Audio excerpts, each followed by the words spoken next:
கூட்டுறவு சங்க பயிர்க்கடன்களை முற்றிலும் தள்ளுபடி செய்ய வலியுறுத்தி அனைத்து விவசாய சங்கம் சார்பில் தமிழக அரசு தள்ளுபடி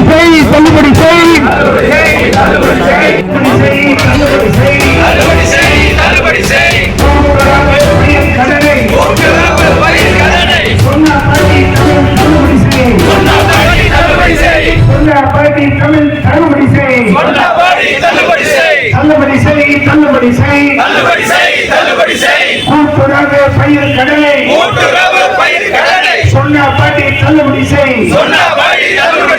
மாநில அரசே தள்ளுபடி செய்.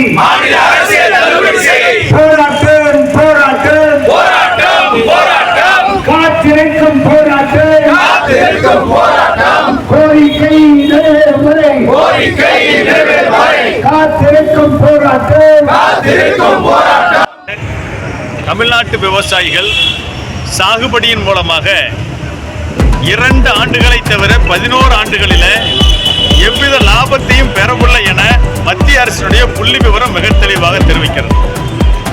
விவசாயிகள் லாபத்தையே பெற முடியாத போது அவர்களால் எப்படி கடனை திருப்பி செலுத்த முடியும் என்கிற கேள்வி இயல்பாக விழுகிறது. எனவேதான் விவசாயிகளுக்கு ஒவ்வொரு பருவத்திலும் நஷ்டமாகிற அந்த பகுதியை உணவை உற்பத்தி செய்ய செல்லக்கூடிய அரசுகள் திருப்பி செலுத்த வேண்டும். ஆனால் 5 ஆண்டுகளுக்கு ஒரு முறை நாங்களே கோரிக்கை வைத்து போராடி குறைந்தபட்சம் அந்த கடன் தள்ளுபடியாவது கொடுங்கள் கோரிக்கை வைத்து போராடுகிறோம். தேர்தல் காலத்திலே அரசியல் கட்சிகள் வாக்குறுதி கொடுக்கிறார்கள். வாக்குறுதி கொடுத்து வெற்றி பெற்று வந்த பின்பு அவற்றை நடைமுறைப்படுத்தாமல் தற்போது இந்த அரசு, அது வெற்றி கழக அரசு, மாண்புமிகு முதல்வர் ஐயா ஜோசப் விஜய் அவர்கள் விவசாயிகளை கடுமையான அலைக்கழிக்கும் போர்க்கொடுத்து செயல்பட்டு கொண்டிருக்கிறார்கள். ஆக விவசாயிகள் என்ன கேட்டாங்க? விவசாயிகள் கேட்டது ஒட்டுமொத்தமாக எல்லா கடன்களும் தள்ளுபடி, 80 லட்சம் விவசாய குடும்பங்களுக்கும் தள்ளுபடி வேண்டுங்கன்னு சொல்லியிருக்கிறோம். ஆனா கூட்டுறவு சங்கத்தில் வெறும் 22 லட்சம் விவசாயிகள் தான் கடன் பெற்றிருக்கிறாங்க. இவர்கள் தள்ளுபடியில் அதுவும் வெறும் 14 லட்சம் விவசாயிகள் தான் பயனாளியாக இருக்கிறாங்க. அவங்களே சொல்லும் போது மீதி இருக்கக்கூடிய 66 லட்சம் விவசாயிகளுக்கு யோசிச்சு பாருங்க. ஆக ஒரு சிறு பகுதியை தள்ளுபடி செய்யறேன்னு சொல்லிட்டு அதையும் தள்ளுபடி பண்ணாம வாக்குறுதி கொடுத்த 35,000 தாரம், 5,000 தாரம், 50,000 தாரம், 25,000 தாரம், அதுல ஏகப்பட்ட நிபந்தனைகள் பாத்தீங்கன்னா கூட்டுறவு சங்க இயக்குனராக இருந்தா குடும்பத்துக்கு கடன் உதவி கிடையாது. கூட்டுறவு சங்கையினருக்கு அரசு சம்பளமும் கிடையாது, பென்ஷனும் கிடையாது. வழக்கமா பாத்தீங்கன்னா நிதியாண்டோட இறுதி தேதி 31 மார்ச் 31 முன்னெடுக்கிற நிலுவை கடன்கள் பூரா தள்ளுபடி அறிவிப்பாங்க. இவங்க என்ன பண்றாங்க? 10 மாசத்துக்கு மட்டும்தான் கடன் தள்ளுபடின்னு சொல்றாங்க.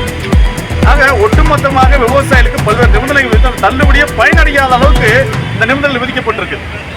ஆக இந்த தள்ளுபடி திட்டத்தை உடனடியாக அவர்கள் திரும்ப பெற்றுக்கொண்டு கொடுத்த வாக்குறுதிப்படி 5 ஏக்கருக்கு இருந்த முழுமையான தள்ளுபடியும் 5 ஏக்கருக்கு மேல் இருந்த 50% தள்ளுபடி திட்டத்தை உடனடியாக அறிவிக்க வேண்டும் எனதான் இன்னைக்கு 11 விவசாய சங்கங்கள் சேர்ந்து அனைத்து விவசாய சங்கங்களின் சார்பில் இன்னைக்கு சென்னையில் காத்திருப்பு போராட்டம் தொடங்கியிருக்கிறோம். கோரிக்கை நிறைவேறும் வரை இந்த காத்திருப்பு போராட்டம் தொடரும். வழக்கறிஞர் ஈசன் முருகசாமி, நிறுவனர், தமிழக விவசாயிகள் பாதுகாப்பு சங்கம். தமிழ்நாட்டில் இருக்கிற 11 சங்கங்களுக்கு மேற்பட்ட சங்கங்களின் சார்பான போராட்டம் இது. இதோ திடீரென சென்னையிலே போராட்டம் நடத்தவில்லை. கடந்த கிட்டத்தட்ட ஒரு 2 மாத காலமாக இந்த போராட்டங்கள் தமிழ்நாடு முழுவதும் நடந்து கொண்டிருக்கிறது, இப்பொழுதும் நடைபெற்றுக் கொண்டிருக்கிறது. அந்த போராட்டத்தின் உச்சகட்டமாகத்தான் இந்த போராட்டத்தை நாங்கள் வடிவமைத்திருக்கிறோம். குறிப்பாக நாங்கள் எதுவும் புதிதாக கேட்கவில்லை. 5 ஆண்டுக்கு ஒரு முறை தேர்தல் வருகிற பொழுது 5 ஆண்டுகள் ஏற்பட்ட வேளாண் நெருக்கடிக்கு இந்த அரசாங்கம் உதவி செய்யும் என்று கடைகோடியில் இருக்கிற விவசாயிகள் எதிர்பார்த்து சங்கங்களில் முறையிட்டார்கள். அந்த அடிப்படையிலே தான் தாவேக அரசு தன்னுடைய தேர்தல் வாக்குறுதியிலே இதை புரிந்து கொண்டுதான் இந்த தேர்தல் வாக்குறுதி கடன் தள்ளுபடி அறிவித்தது.